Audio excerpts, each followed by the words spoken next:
Fala galera, vídeo novo aqui no Sommelier Profissional. A brincadeira de hoje é, vamos fazer uma degustação às cegas e vamos tentar entender o vinho que está sendo servido.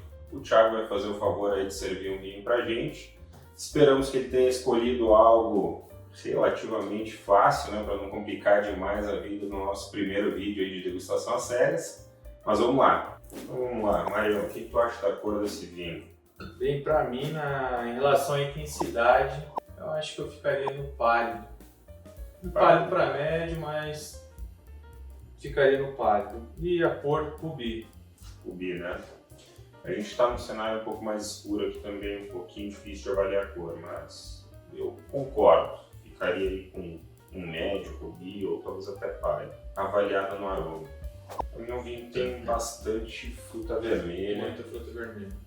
Eu acho que num meio termo ali entre fresca e madura, lembra uma cerejinha vermelha, um morango, talvez até uma... Acho que para mim a principal característica ao colocar a taça no nariz é a fruta vermelha mesmo. Fruta vermelha. No primeiro momento também achei que ela fresca, um pouco mais fresca. Vamos lá, pega mais alguma coisa aqui, algum secundário, madeira... Eu acho que esse vinho passou por barrica. Talvez não seja de primeiro uso, mas para mim fica clara que é a influência da maturação do carvalho. Eu concordo. Eu não consigo pegar notas firmes de madeira, né? Baunilha ou especiarias doces assim bem evidentes, então me parece que esse vinho, pelo aroma, ele tem algum secundário, mas não é de madeira nova. E a intensidade no nariz, Maurício, o que você achou? Eu acho que os aromas estão bem definidos, né?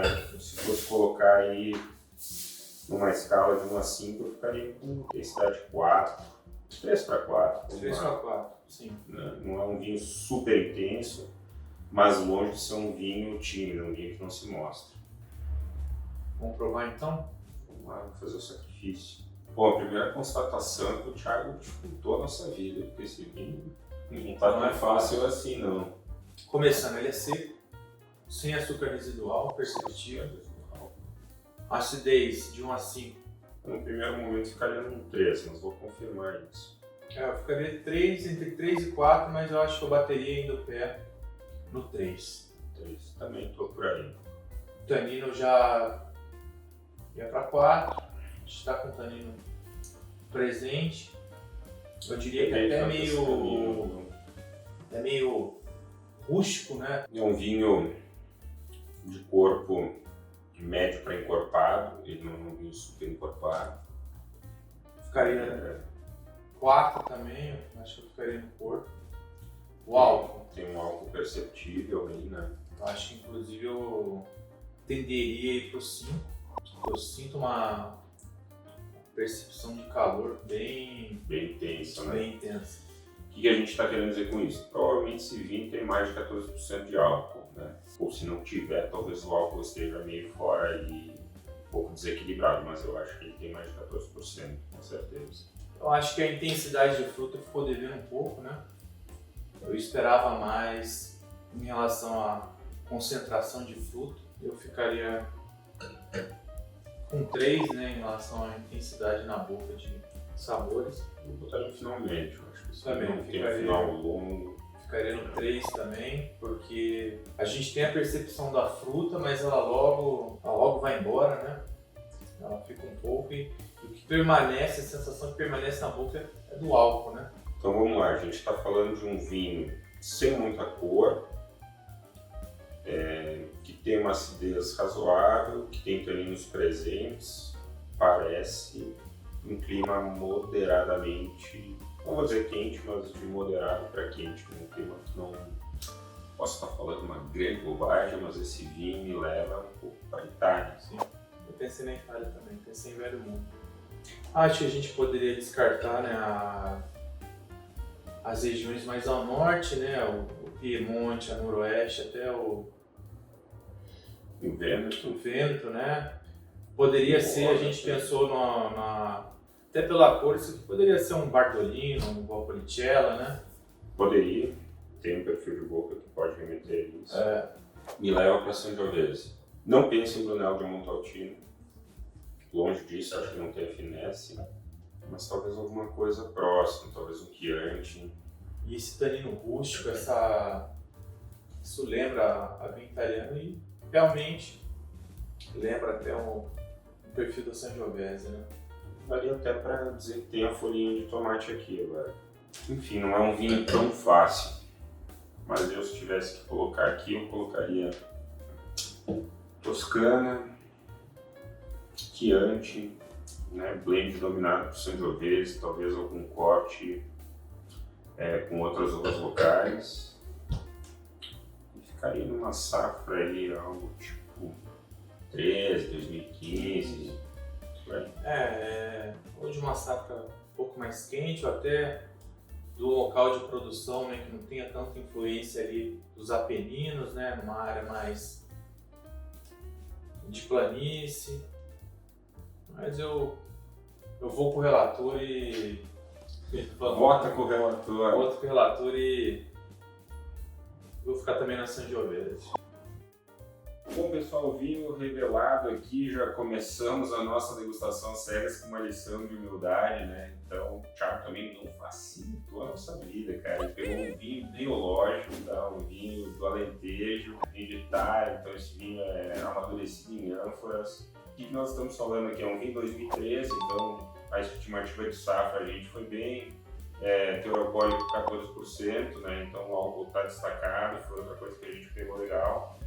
E ele é um blend entre aragonês, alfrocheiro e trincadeira. Então, nada a ver com a Sangiovese que eu propus aqui, mas eu acho que o legal, né, como o Mário comentou aqui, é que a degustação às cegas é muito mais do que acertar algo. É fazer uma metodologia e tentar entender um pouco o vinho. Esse é um vinho, obviamente, difícil, né? É um vinho que não é uma coisa clássica do mundo, não é um vinho com tipicidade. E quando a gente tenta, vamos dizer assim, pensar um local do mapa, uma uva, uma região, a gente está olhando para o vinho já tentando fazer aquelas conexões. Com esse vinho aqui seria muito difícil fazer a conexão. Mas algumas conexões eu acho que, como o Maurício falou, safra, o álcool, até o clima do local, né? A gente foi para o centro ali da Itália, né? Não ficou numa região mais fria. E isso serve para nos mostrar que a degustação às cegas é muito diferente do que se propaga por aí. É uma coisa muito difícil você acertar um vinho, acertar a safra. Não é essa feitiçaria que propaga por aí, né? Mas é legal, eu acho que o nível de acidez que nós ficamos ali entre um 3 e um 4 já deu indicativo de que era um clima um pouco mais quente. Então a gente também nesse aspecto teve um direcionamento interessante. E uma coisa a se destacar, não sei se você vai concordar, um vinho do Alentejo dificilmente vai ter essa palidez. Sim, um vinho mais pálido, com essa fruta vermelha um pouco fresca, um pouco madura, mas bastante fruta vermelha, né? Então quando a gente fala de Alentejo, de vinhos mais de alto calibre, a gente está falando de uma região muito quente, né? O Mário colocou também mais planície, né? Algo menos encosta, então isso também está em sintonia com o Alentejo. Eu acho que no geral, um vinho super complexo, mas interessante para a nossa proposta, né? Para dar início à degustação às cegas. Vocês viram que a degustação é verdadeiramente às cegas, tá? Vamos fazer mais vídeos, obviamente, e queremos a próxima acertar, né? Vamos tentar que o Thiago facilite também. Todo mundo que dá aula aqui no Sommelier Profissional vai fazer alguns vídeos participando dessa brincadeira, que é interessante, e com isso também a gente vai desenvolvendo a nossa metodologia de como avaliar um vinho. Um dos outros objetivos é desmistificar essa coisa da degustação às cegas, né? O pessoal acertando, achando que é mágica. Demanda muita degustação, muita experiência e fatalmente a gente vai errar, como a gente erra bastante. Com certeza erra mais que acerta, mas no fundo é sempre um aprendizado.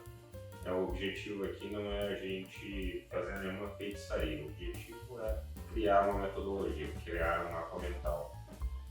Eu confesso que provei pouquíssimos vinhos de Itália, do Alentejo, então menos ainda, e é algo que vou registrar na minha biblioteca mental lá, próximas, quem sabe consiga chegar mais perto. É isso aí, Maurício. Valeu, Saúde. até a próxima, pessoal. Até a próxima.